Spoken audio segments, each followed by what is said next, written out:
Olá, bom dia a todos e todas que nos assistem nesta manhã de domingo. É um prazer estar com você em mais uma aula de nosso programa de estudo bíblico à distância. Eu sou o pastor Irênio Silveira Chaves e esta é mais uma aula do nosso curso sobre o Evangelho de Lucas, que temos chamado carinhosamente de o Evangelho do Cuidado. A gente tem aprendido e aprendemos nessas primeiras aulas que o Evangelho de Lucas é o Evangelho que apresenta a misericórdia de Deus, a salvação universal, o cuidado de Deus com todas as pessoas que são vítimas de uma sociedade injusta. Seja bem-vindo, seja bem-vinda. Você que já nos acompanha sabe que nós temos um material de estudo e que esse material de estudo está sendo construído gradativamente. Então, dá uma olhadinha lá no link do nosso blog, onde está a apostila. O link está na descrição do vídeo aqui embaixo. Também coloquei em nosso chat aqui do lado. Você pode acessar, clica ali e localiza Lucas, o Evangelho do Cuidado, e você baixa o PDF. É um e-book que está sendo trabalhado carinhosamente, passo a passo, para que você tenha um material de estudo enriquecedor e que te ajude a entender muita coisa que está aí como mistério na palavra de Deus. É assim mesmo, tá, gente? É desse jeito que a gente vai, passo a passo, construindo o nosso conhecimento das Escrituras. E é uma aventura a gente poder estar juntos e trocar ideias sobre esse assunto. Sem mais demora, nós vamos passar à apresentação da nossa aula de hoje. Aquilo que nós vamos acompanhar como material visual para o nosso entendimento. Então, hoje nós já vamos chegar à terceira aula do nosso estudo sobre Lucas, o Evangelho do Cuidado, por uma espiritualidade do cuidado. Então, todas as leituras que nós faremos do Evangelho de Lucas serão sempre atravessadas pelo aspecto, pelo construto do cuidado. Tudo que nós vamos ver, tudo que nós vamos analisar, todas as ponderações, todas as implicações teológicas que vamos ver estarão atravessadas pela ideia do cuidado divino sobre toda a humanidade, sobre toda a criação e sobre todas as pessoas, com todas as pessoas. Como que a mensagem do Evangelho, ela nos interpela a nos tornarmos alvos do cuidado divino, mas também cuidadores junto com Deus uns dos outros. Ok, gente? Então, na nossa aula de hoje, que é a terceira, nós vamos ressaltar a maneira como Lucas registra o cuidado de Deus por nós, como Deus cuida da gente. Eu deixei aqui um versículo para nós nos aquecermos, refletirmos um pouco. O anjo falando de uma maneira muito especial: nada é impossível para Deus. O que você está precisando, meu irmão, minha irmã? Precisa de cuidado divino? Precisa de alguém que se importe com a sua dor? Você acha que não tem jeito mais para você? Que todas as chances se esgotaram? Lembre-se dessa palavra: nada é impossível para Deus. Nada é impossível para Deus. Que expressão de cuidado maravilhosa que o Senhor traz a nós. Essa expressão que, quando é lida no nosso contexto atual, na nossa vida atual, traz esperança, traz alegria, saber que todos os nossos impossíveis são perfeitamente possíveis para Deus. Nossa lição de hoje vai estar baseada em Lucas capítulo 1 e Lucas capítulo 2. No capítulo 1 já passamos do prólogo, então vamos direto para o versículo 5 e vamos até o final do capítulo 2. É a primeira parte do livro do Evangelho quando fala da infância, do nascimento, vamos pela ordem, não é? Do nascimento e a infância de Jesus. Então vamos ao nosso conteúdo de hoje. Fique com a gente, acompanhe até o final, você vai ver que a narrativa do nascimento e da infância de Jesus é cercada de sinais do cuidado de Deus por toda a humanidade. Então, a nossa ideia é a seguinte: a primeira parte do Evangelho de Lucas procura apresentar as circunstâncias do nascimento e da infância de Jesus, que é apresentado ao mundo desde o seu nascimento como o Salvador do mundo. Essa é uma expressão que vai acompanhar a vida do menino Jesus, do bebê, do feto, que é exatamente como ele é apresentado, como alguém que pulsa dentro da barriga da mamãe. E ali já estava o Salvador do mundo. Ali já era possível encontrar a figura do Cristo. Os fatos narrados indicam que se tratava de uma intervenção divina na história da humanidade. Ali, no meio de uma cultura mais voltada para todos os seres humanos. Quando encontramos lá no capítulo 2 a palavra do anjo, hoje, na cidade de Davi, lhes nasceu o Salvador, que é Cristo.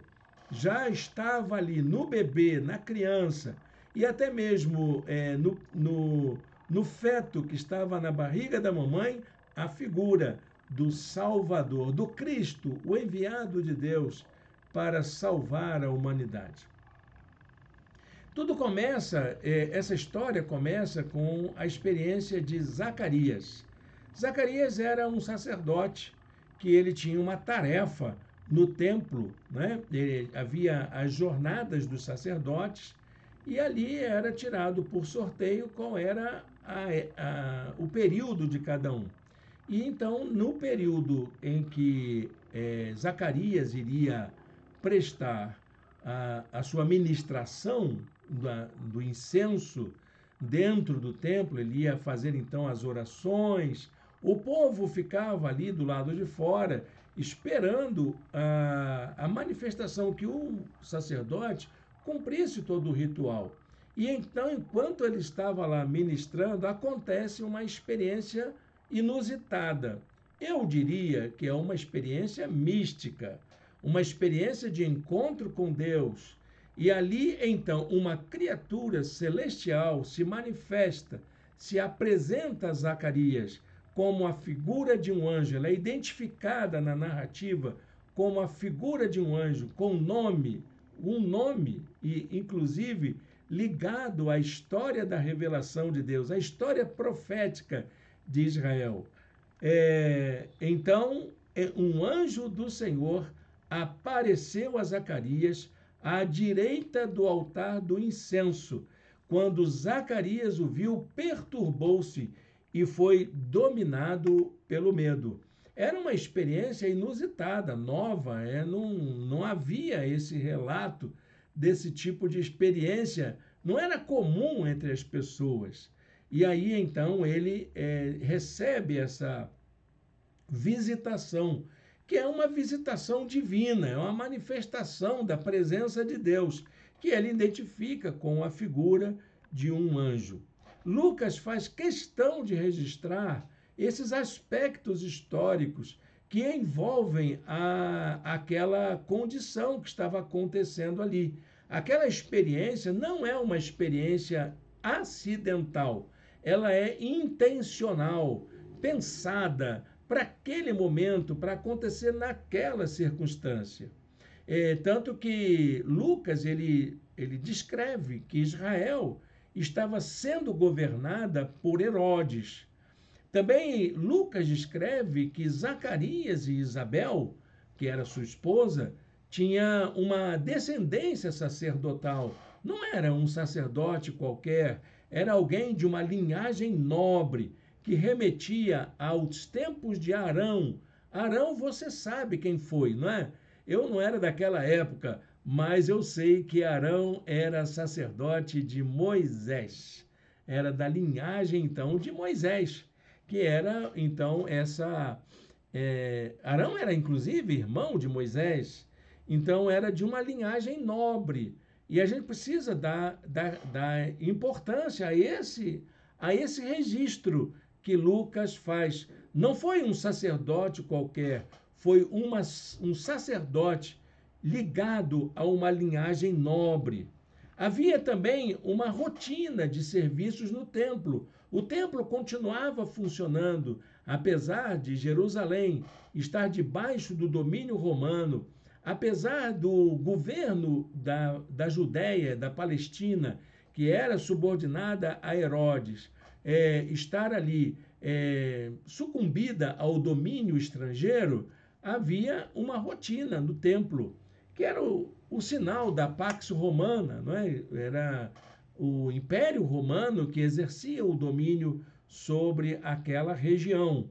E, naquele tempo, dominava o conceito da Pax Romana, que era exatamente uma estratégia política do Império Romano de Roma de manter as colônias, de manter os territórios dominados com uma certa liberdade. A liberdade de prestar seus cultos, de manter sua cultura, de manter seus costumes, seus hábitos, suas práticas cotidianas, desde que obedecessem às ordens do imperador e pagassem os impostos.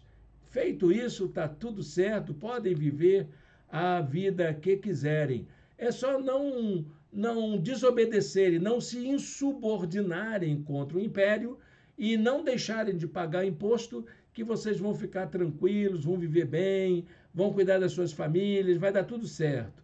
Era essa circunstância histórica que eles estavam vivendo. E o templo era a prova disso, de que a vida no templo corria normalmente, as atividades do templo fluíam normalmente. O povo, então, percebe que algo extraordinário havia acontecido quando Zacarias sai do santuário sem conseguir falar. Porque no diálogo com o anjo dá um sinal para Zacarias, para dizer que aquilo ia acontecer. Zacarias recebe a notícia que ele, já idoso, seria pai finalmente. Ele não tinha filhos. Então, isso para ele causa uma forte emoção. Ele disse: eu vou te dar um sinal. O seu filho vai ser motivo de alegria para você, mas você só vai falar depois que seu filho nascer, tá bom? Então, ele fica mudo. E aí sai Zacarias de dentro do templo, sem conseguir falar, sem ter prestado o sacrifício do incenso, sem ter queimado o incenso das orações, e ele se gesticula, ele fala, diz que não consegue falar, não verbaliza, e o povo entende que alguma coisa extraordinária aconteceu ali dentro do templo.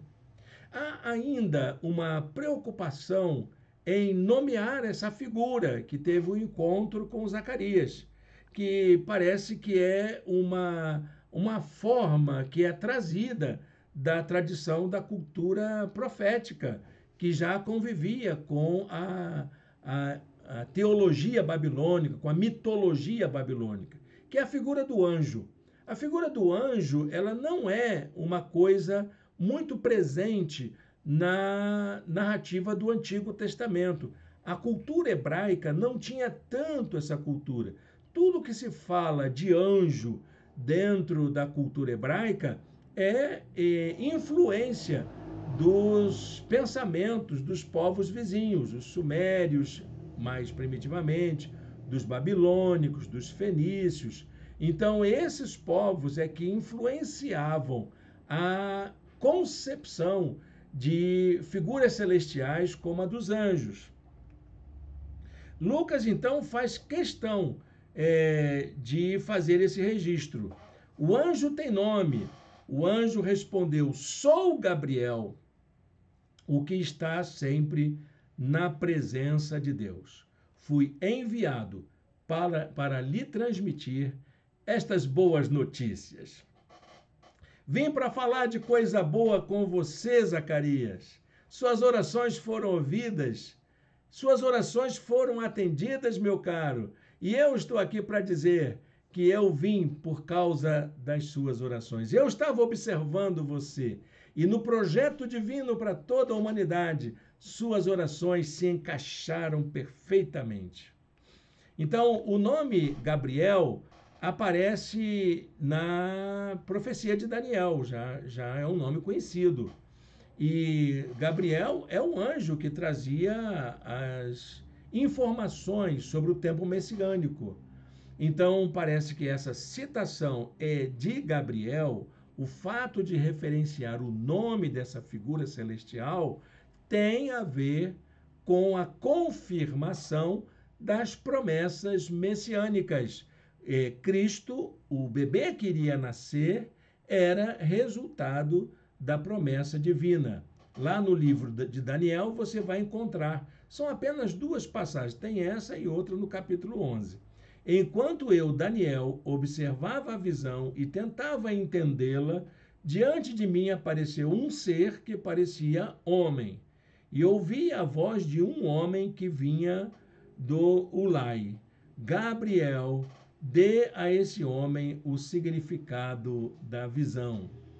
Então, Gabriel era o mensageiro de Deus para falar do Messias. Era essa a função profética, ou de acordo com a tradição profética, da figura de Daniel. Gabriel, então, anuncia dois nascimentos importantes. Não é só o nascimento de Jesus. O primeiro nascimento é o de João Batista.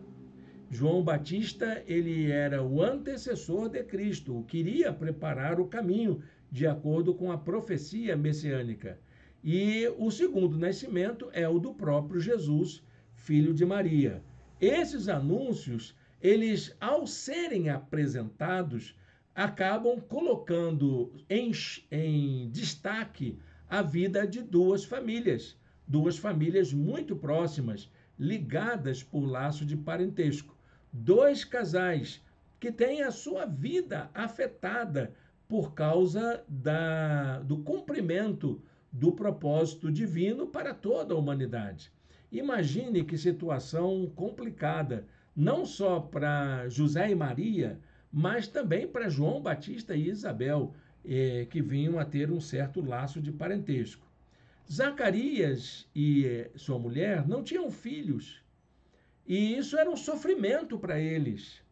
Então, o anúncio da chegada de João Batista é uma redenção dessa família, um sinal de libertação, um sinal de que Deus estava se importando com o problema deles.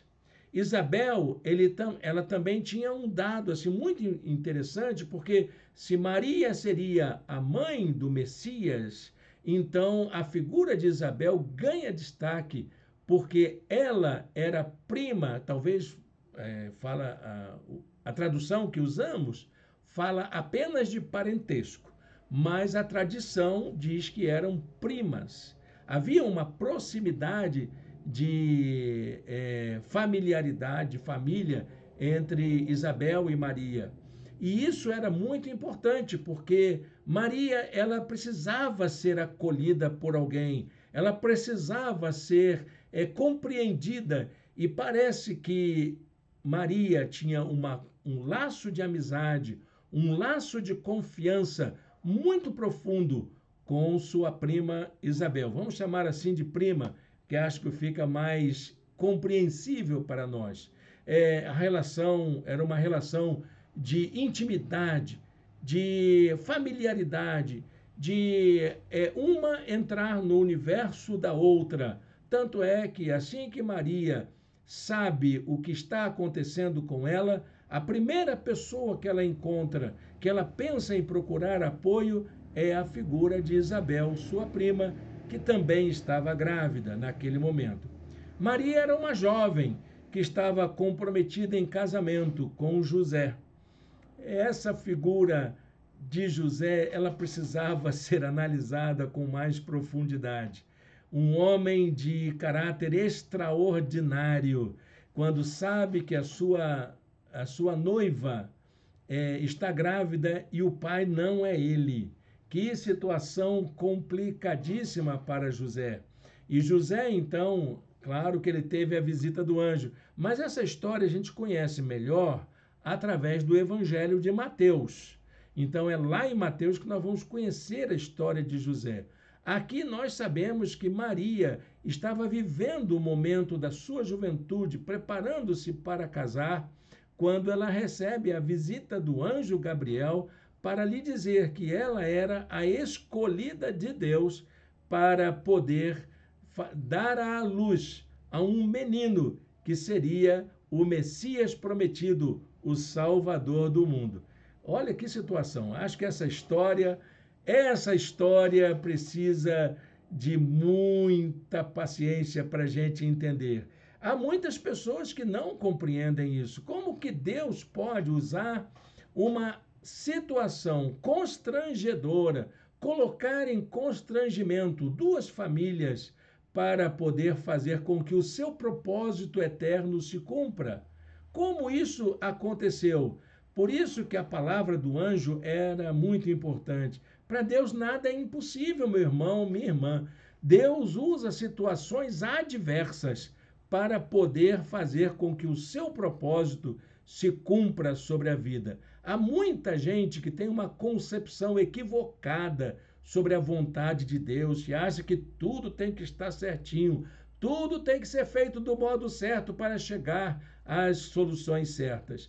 Nem sempre, meu irmão, nem sempre, minha irmã, Deus usa caminhos que nós nem imaginávamos para que o seu propósito se cumpra, que é o caso de Maria. Maria era uma jovem consagrada a Deus. Maria tinha uma vida de espiritualidade consagrada, dedicada à sua família, e ela então passa por esse constrangimento e ela assume o risco. Ela assume o risco e diz: eu sou agraciada. Vão me chamar daqui por diante de bem-aventurada. Isso, para a época, era libertador para ela.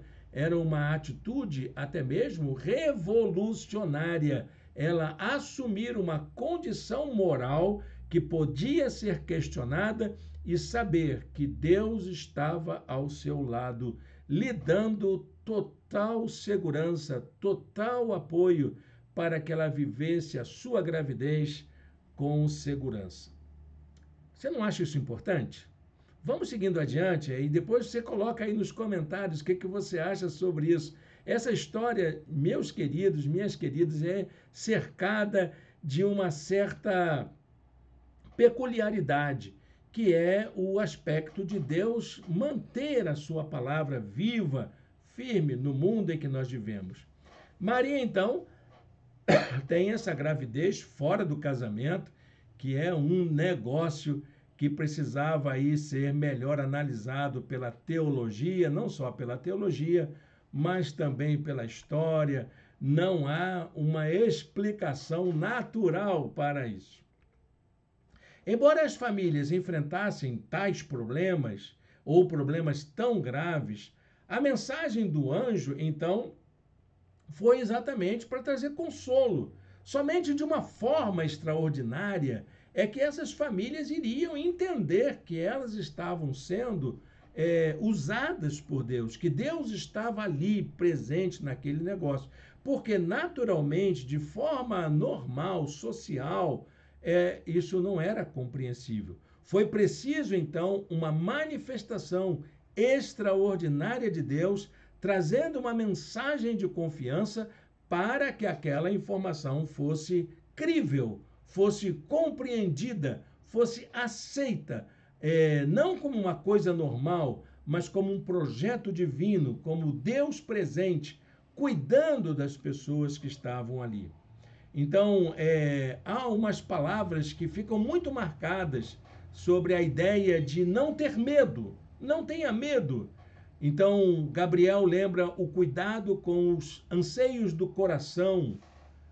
Palavra a Zacarias: não tenha medo, Zacarias, sua oração foi ouvida. Aquilo que ele tinha mais íntimo do coração dele, Deus sabia os anseios dele, aquilo que ele aspirava como vontade de Deus para a sua vida, ali estava sendo atendido. O anjo também dá o anúncio sobre os propósitos de Deus. Deus está cuidando para que seus propósitos se cumpram. Não tenha medo, Maria, você foi agraciada por Deus. Deus escolheu você. Deus designou você para ser a mãe do Salvador do mundo. E também a palavra final, né, aos pastores, já no capítulo 2, o cuidado em trazer a salvação a toda a humanidade. Não tenham medo, porque trago novas de grande alegria, que será para todo o povo. Gente, é só assim que para a coisa acontecer, né? Porque, do modo natural, nada disso se encaixava. Nada disso se encaixa. Somente essas narrativas para poder justificar aí a presença divina cuidando das pessoas envolvidas, mas também cuidando de toda a humanidade. O cuidado divino resulta em alegria e satisfação. É isso que que Lucas vai tentar mostrar. Deus está cuidando, ele está presente, ele está fazendo, ele está mandando seus mensageiros, ele está articulando as coisas, ele está trabalhando incansavelmente. E isso resulta em muita alegria, em satisfação, em prazer. O cuidado divino resulta em alegria e satisfação. Em todas as mensagens, Gabriel apontava para o sentimento de prazer e de alegria, nunca de sofrimento ou de dor. Olha, vocês não vão sofrer por causa disso. Vocês não vão se dar mal por fazerem a vontade de Deus. Vocês são os escolhidos de Deus. E embora vocês não estejam isentos de lutar, vocês não vão sofrer por isso. Isso vai ser sinônimo de prazer, de alegria e de satisfação. Vejam algumas dessas palavras em que a palavra alegria, esses versículos em que a palavra alegria se repete. A alegria por participar do projeto divino. Ele será motivo de prazer e de alegria para você, Zacarias, e muitos se alegrarão por causa do seu nascimento. A alegria por saber que o Senhor está conosco. Alegre-se, agraciada, o Senhor está com você. A alegria por conhecer os propósitos divinos. Estou lhe trazendo boas notícias de grande alegria que serão para todo o povo. O anúncio do nascimento também é uma mensagem de libertação. Como que a libertação é anunciada com o nascimento de Jesus? Já no início, isto é obra do Senhor. Isto é obra do Senhor fez. Agora ele olhou para mim com favor para desfazer a minha humilhação perante o povo. Libertação do que nos oprime. O meu espírito se alegra em Deus, meu Salvador, diz Maria. Libertação que restaura a esperança. Os pastores voltaram glorificando e louvando a Deus por tudo que também tinham visto e ouvido, como lhes fora dito. Libertação que pode trazer novo vigor para a fé. Agora podes despedir em paz o teu servo, diz o idoso Simeão, pois os meus olhos já viram a tua salvação. E finalmente a profetisa, que estava lá no templo no dia da apresentação do bebê, libertação que anuncia a graça redentora a todos. Deu graças a Deus, Ana, deu graças a Deus e falava a respeito do menino a todos que esperavam a redenção de Jerusalém. Lucas registra ainda etapas da infância de Jesus, momentos especiais na infância de Jesus, como o nascimento, como a apresentação no templo e também quando ele chega aos 12 anos. Em todas essas etapas são observados os rituais judaicos, especialmente em relação ao fato de que Jesus havia chegado à adolescência. O relato do episódio em que Jesus se afasta no início de sua adolescência para estar com os mestres no templo é o modo como Lucas registra a celebração de um rito importantíssimo para a formação do homem judeu, que era a experiência do Bar Mitzvah, que é ainda uma prática levada a efeito até os dias atuais, que é um ritual judaico em que o menino é inserido na sociedade. O Bar Mitzvah de Jesus foi feito no templo, junto com os mestres do templo. Ele perguntou, por quê? E quando os pais chegaram, né, e estavam preocupados, olha, você devia obedecer a gente, como é que você some assim, meu filho? Diz, por que vocês estavam me procurando? Não sabiam que eu devia estar na casa do meu pai? Essa palavra é uma palavra inusitada de um menino de 12 anos. Como assim, seu pai? Seu pai sou eu, meu querido. Eu assumi tudo aqui, rapaz. Como é que você faz isso? Mas os pais de Jesus, José e Maria, eles se tornaram assim bastante sensíveis, mesmo não compreendendo muito bem o que estava acontecendo. Lucas ainda apresenta uma síntese da vida de Jesus. Nessa narrativa do nascimento e infância de Jesus, há uma síntese sobre como Jesus viveu depois da sua infância, depois que ele passou da adolescência. Como é que ele foi? Bom, muita gente pergunta. Não, tem sim, tem uma síntese biográfica aqui, uma breve biografia sobre como Jesus viveu depois da sua infância. Ele cresceu como um filho dedicado à sua família, como um bom judeu. É importante a gente dizer isso.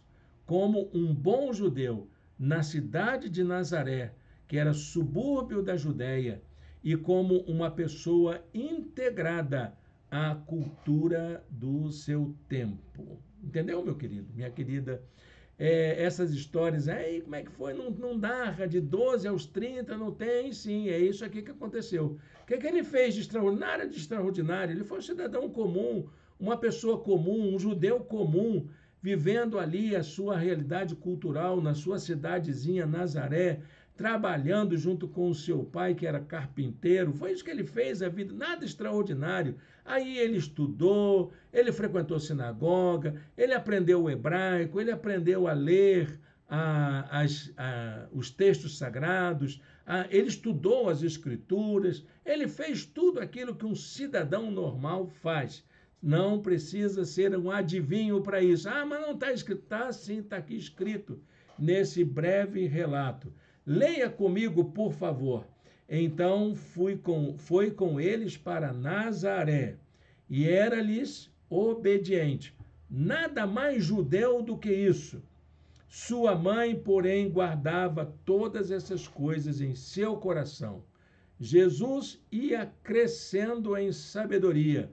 Um judeu estudioso, apegado às escrituras, aos costumes, à tradição da sinagoga. Ele cresceu como uma pessoa instruída na sabedoria judaica.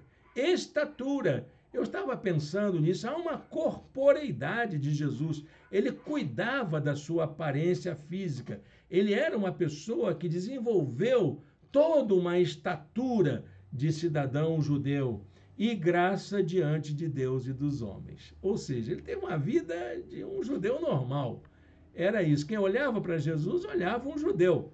Não olhava o Messias iluminado e tal. Não, ele via uma pessoa comum, um trabalhador, uma pessoa do povo, uma pessoa que andava pelos mercados, uma pessoa que frequentava religiosamente sua sinagoga, uma pessoa normal.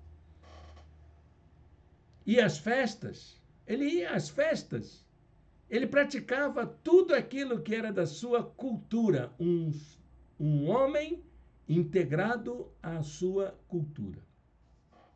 De todos esses relatos que Lucas faz, do capítulo 1 e capítulo 2, existe um fato mais que merece melhor destaque, que é o caráter literário desse texto, dessa narrativa. A maneira como Lucas narra os episódios do nascimento e infância de Jesus tem um valor literário, pois aí Lucas registrou os grandes cânticos que influenciaram a enologia cristã posteriormente. São 7 cânticos nesses 2 primeiros capítulos. O primeiro, o canto de Isabel. O segundo, a saudação do anjo, também conhecida como Ave Maria. O canto de Maria, também conhecido como o Magnificat. O canto de Zacarias, também conhecido como Benedictus. O canto dos anjos, também conhecido Gloria in Excelsis. O canto de Simeão, também conhecido como Nunc Dimittis, que está lá em Lucas capítulo 2. Simeão, o ancião que estava no templo no dia da apresentação do bebê. E temos a profecia de Simeão. Aliás, é a profecia de Ana, se não me engano. Depois eu tenho que corrigir aqui. Depois eu verifico lá melhor. Essa profecia que marca a vida de Jesus para sempre. Descobrir que Jesus cuida de nós, então, meus irmãos, é uma maneira assim festiva, é de exultar de alegria. Era isso que Lucas queria mostrar. Ele queria celebrar esse cuidado inicial de Deus, tanto individualmente quanto coletivamente. Há um grande motivo de alegria pelo fato de sabermos que, através da pessoa de Jesus, Deus estava cuidando de toda a humanidade. Eu queria pegar, então, o canto de Maria, desses 7 cantos que são entoados nos capítulos 1 e 2, pegar apenas um para fazer uma pequena análise expositiva desse texto. Vem comigo, vamos acompanhar aí esse belo cântico que Maria entoa. Ela começa dizendo: minha alma engrandece ao Senhor e o meu espírito se alegra em Deus, meu Salvador. Então, o cuidado de Deus pela humanidade estava ali sendo revelado historicamente na encarnação de Deus em Cristo no ventre de Maria. A vida, o nascimento, a vida, a morte e a ressurreição de Jesus já estavam ali implicados naquele bebê que iria nascer. Seria um ser humano, perfeitamente humano, o encarnado de Deus, aquele que iria viver a nossa vida, morrer a nossa morte e ressurgir para a glória de Deus. Deus vem a nós para nos redimir de nossa própria perdição e nos acolher como participantes do seu reino, como um gesto do seu amor e de sua justiça por gente como a gente imperfeita, gente com problema, gente com pecado, gente com maldade no coração, gente com dúvida. É para gente como a gente que Jesus veio nascer naquela circunstância. O cuidado divino revelado no nascimento de Jesus, na concepção de Jesus, tem a ver com o quê? Em primeiro lugar, com o seu amor. O amor de Deus envolve a pessoa em sua totalidade. Deus sabe de nossa limitação em lidar com aquilo que nos inquieta, que nos aflige, com o que causa ansiedade, com o que nos provoca temor. Maria afirmou que Deus atentou para a sua humildade, sabia quem ela era. E apesar de ele saber que ela era uma pessoa humilde, ele então escolhe Maria para ser a pessoa com quem ele iria contar para fazer com que Jesus fosse o encarnado, pois atentou para a humildade da sua serva, diz Maria. Também tem a ver com justiça. A justiça de Deus leva em conta as condições concretas das nossas necessidades humanas. Deus sabe das causas de nossa própria maldade, daquilo que nos incomoda, daquilo que está afetando a nossa vida como pessoas e até nos adoecendo. Por isso, não nos trata como merecemos, mas por sua misericórdia. E Maria canta também: a sua misericórdia estende-se aos que o temem de geração em geração. A misericórdia de Deus nunca se esgota. Então, o canto de Maria ressalta esses feitos poderosos de Deus que são ali expressos no nascimento do seu bebê, que é demonstração do cuidado de Deus com toda a humanidade. Em primeiro lugar, esse cuidado de Deus destrói a soberba. Tudo aquilo dos feitos dos poderosos, a soberba dos poderosos, estava ali no nascimento daquele bebê sendo destruída. O conhecimento e a racionalidade humanas são insuficientes para dar conta da complexidade da nossa existência como pessoas no mundo. A proposta do cuidado de Deus pela humanidade envolve a superação do engano e a abertura para a vida em comunidade. A soberba é um grande empecilho para a vida em comunhão. Diz Maria: dispersou os que são soberbos no mais íntimo do coração.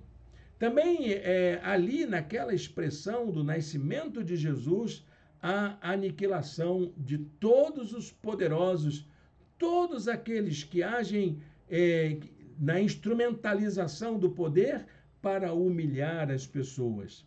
As relações de poder existentes no mundo contrapõem força e fraqueza, na medida em que os mais fortes sempre acabam explorando os mais fracos. Deus está ao lado dos mais fracos. Ele capacita os humildes e contritos de coração a viverem a sua humildade plenamente diante de Deus, de tal modo que não há espaço mais para dominadores e dominados no reino de Deus. O projeto de Deus para a humanidade é a coletividade em favor do bem comum. Derrubou os governantes dos seus tronos, mas exaltou os humildes. Que palavra bonita de Maria. É Maria cantando, ela está entoando a sua poesia. E também encontramos nessa expressão a superação de todas as formas de desigualdade. Deus está ao lado dos necessitados. Isso não quer dizer que Deus se opõe aos que são ricos, que ele é contra quem é rico. Quer dizer exatamente que Deus quer dar as mesmas oportunidades para aqueles que não têm nenhuma. Não está aqui nenhum desmerecimento, nenhuma exigência que as pessoas tenham que se empobrecer para que a vontade de Deus se cumpra. O princípio cristão para o tratamento da riqueza é a distribuição justa de recursos, a fim de que todos possam desfrutar do cuidado.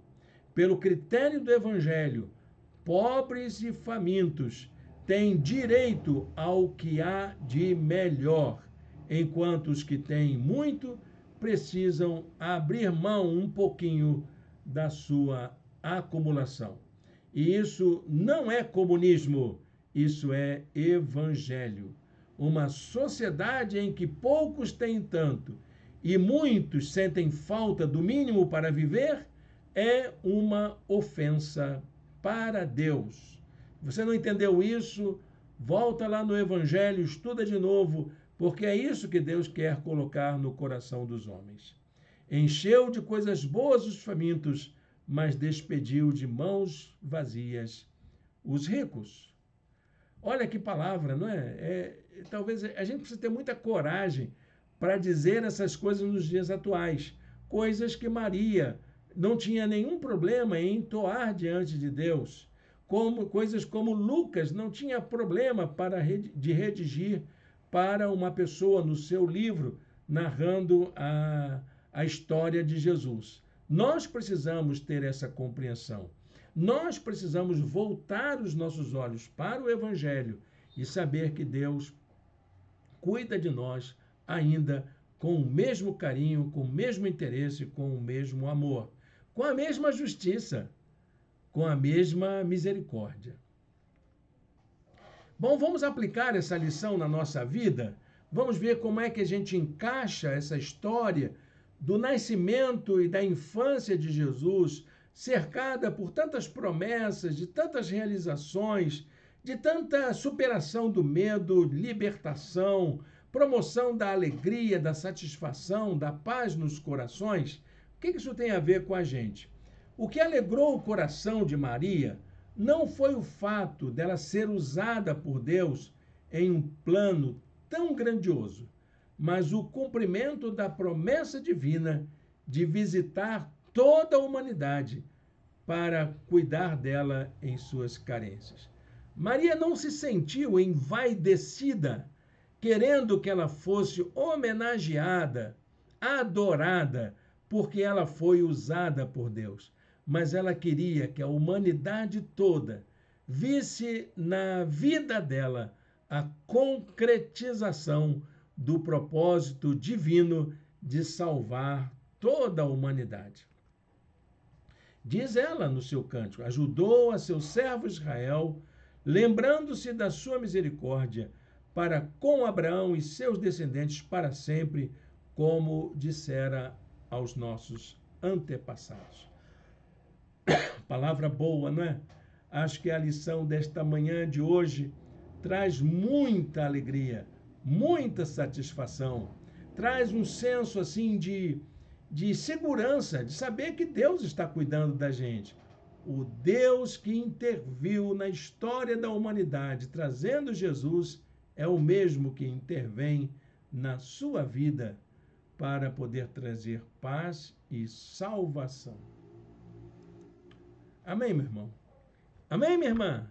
Vamos fazer uma oração aqui juntos? Vamos agradecer a Deus juntos por esse estudo tão agradável sobre o nascimento e a infância de Jesus como expressão do cuidado de Deus por toda a humanidade. Senhor Deus e Pai, muito obrigado, ó Deus, por esta palavra, por esta aula de hoje, pela maneira como o Senhor tem falado ao nosso coração. Cuida de nós, ó Deus, como Tu prometes em toda a Tua palavra. Obrigado, ó Deus, pela história de Jesus que aprendemos hoje. Obrigado por saber que ela é a expressão do Teu cuidado salvador por todos nós, de Tua misericórdia, de Tua justiça por gente que sofre. Muito obrigado, ó Deus, e que nós possamos ver a concretização de toda essa mensagem nos nossos dias atuais, na vida de nossos irmãos e irmãs, na casa de cada um de nós. Nós te oramos em nome de Jesus. Amém e amém. Amém, meu irmão, minha irmã. Estamos chegando ao final da nossa terceira aula sobre o Evangelho de Lucas. Eu quero agradecer sua companhia aqui e quero fazer um convite a você que queira nos conhecer em nosso espaço. Todos os domingos, às 18h30, estamos reunidos em nosso espaço, no pequeno espaço que escolhemos para nos encontrar. Se você quiser estar conosco, é só mandar uma mensagem que entraremos em contato com você para combinarmos a maneira como você virá nos visitar. Amém? Deus o abençoe. Nós estamos, nas nossas reuniões da noite, dando sequência a uma série de mensagens sobre a criação, o tempo da criação, que é um movimento que cristãos do mundo inteiro têm realizado para podermos tratar como cristãos e cristãs das consequências das mudanças climáticas que têm afetado toda a natureza, todo o planeta. A série de mensagens chama-se A Criação Sofre. A criação sofre. É tempo de esperançar. É tempo da gente renovar a nossa esperança e de agirmos em favor da criação. Esteja conosco. Aguardo vocês. Um bom domingo na presença do nosso Deus.